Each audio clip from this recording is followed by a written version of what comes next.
fadhiya dhammaantood waxa weeyaan dad sida waddanka lexjaalada ugu qabto ugu qaba waana dadka in dawladdaadu ay dhisanto iyo dawladihii ka horreeyay Soomaaliland contribution ka geystay oo adiga kaaga waramayso dadka halkan fadhiya dhammaantood waxay u yimaadeen inay wixii wareey wanaagsan ee aadno waddanka ka dhigeystaan wixii talooyin ay hayaan ay ku sheegaan sababtoo fursadda talo la isku gaaro aad iyo aad waa once in a lifetime low kiisana markaad martimaado de haddii maaragtay imka regime adag baa ku rogay inaan qof kaliya oo dadka halkan fadhiya kamid ah maaragtay talo ku sheegna su'aal ku weydiin waxa weeyaan dadkani waxay doonayaan sida madaxda kale marka halkan ugu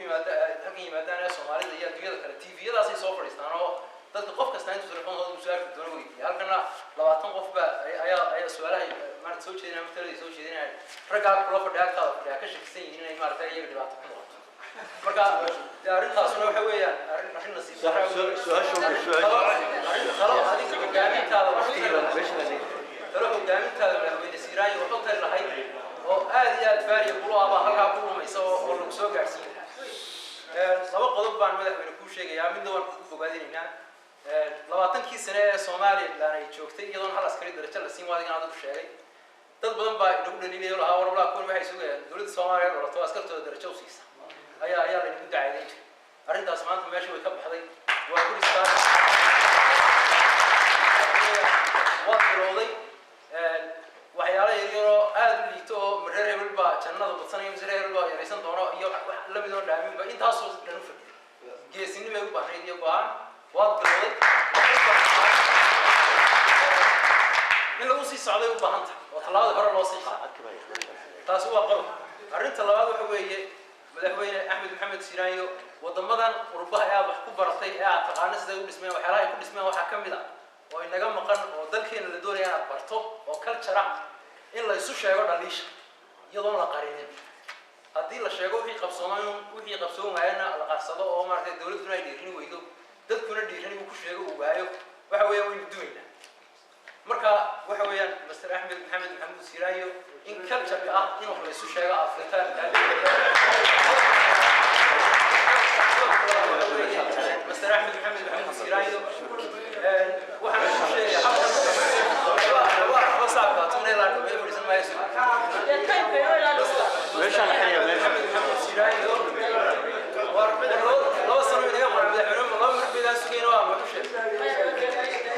Mr. Axmed Maxamed Siiraayo madaxweyne maalintii dhaweeyay la soo saaray in laga baxo Soomaaliland amniyaanu ka jirin dawladda galbeedku ay soo saareen taladii wasiirada ay ku dhawaaqeen ay iska horjeeday tala saxan ma yahay waxa kamid ah warqadaas oo qoray wasiirada ku fadhiya arrimaha taawi isaga qoray weedhan ku mid wuxuu we have failed to establish any evidence to support the British allegation bill we have failed waan ku fashilanay inaan helno halkaas ku qoran wasiirada waan ku fashilanay waxa weeyaan wixii uu jiraa anagu ma ku fashilanay anagu ma qorin wala wata hadaba ku soo dhawaata taladaan ku jeedinay wasaaradaha kala dhaliisha ka jirta waddan la aqoonsan bayno aan dhaqaale aysan capacity building kooda aan fiicnayn lagu canaan maayo wixii aan keenin wasaaradaha kala dhaliisha ka jirta inay dhimi mayso wasaaradda arrimaha dibadda waxay noqotay hal wasiir oo bila administration oo aan tara ka jirin isaga afkiisa ka sheegay inaan wasaaradda arrimaha dibadda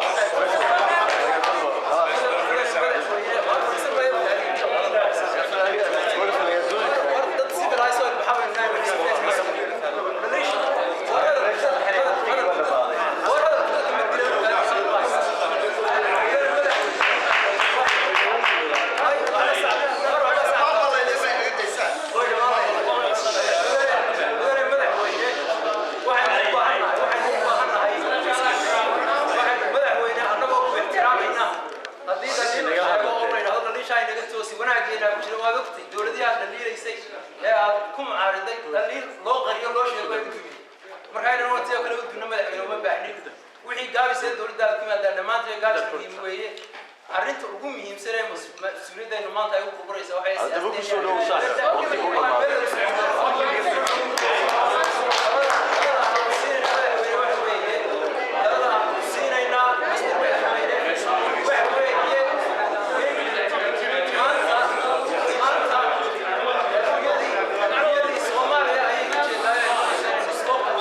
shirkan soo socda ee madaxweyne waa la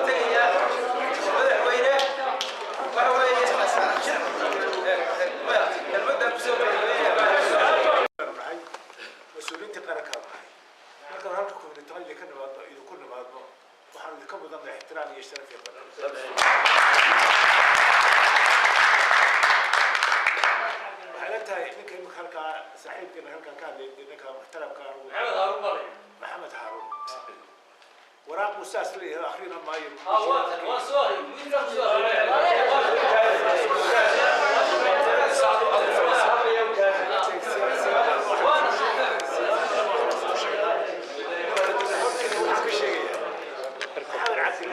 كرسون هاي بقول كرسون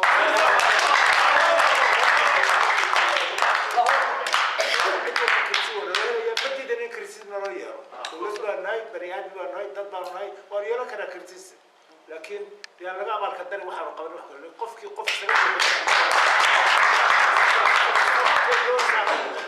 قف كانوا مقدرة نور أكثر أما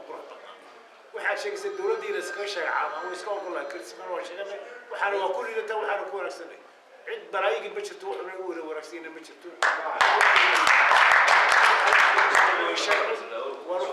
waan sheegnay sidoo baan sheegnay idinka ka sheekeeyay way idinka sheekeeyay daliilana waa la daliilay nolosha waa loo laakiin in qof tusha looga baxo soo looga baxo hadii uu bidkeen daliil leeyahay waa loo leeyahay waa la qoro absolutely